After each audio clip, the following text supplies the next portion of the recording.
इकारान्त पुल्लिङ्ग शब्दाः अग्निः अग्नि अग्नयः अग्ने अग्नि अग्नयः agnim agni.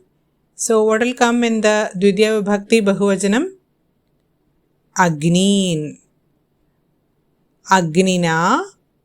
And the dvitiya vibhakti tritiya vibhakti dvivajanam will be agnibhyam.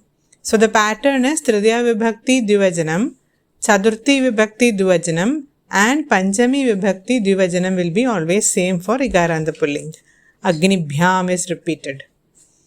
After that, chaturthi ekavajanam will be agnaye and bahuvajanam is agnibhyaha.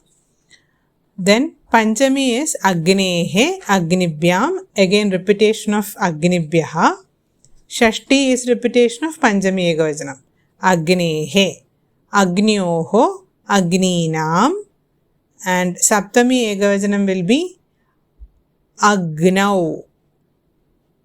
So if it's kavi, it will be kavau. Muni will be munau. Ravi, ravau. Rishi, rishau, like that.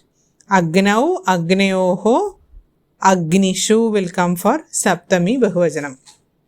So this is how any ikaranta pullinga shabd will have its forms. When we recognize the patterns, it will be easy to learn the table.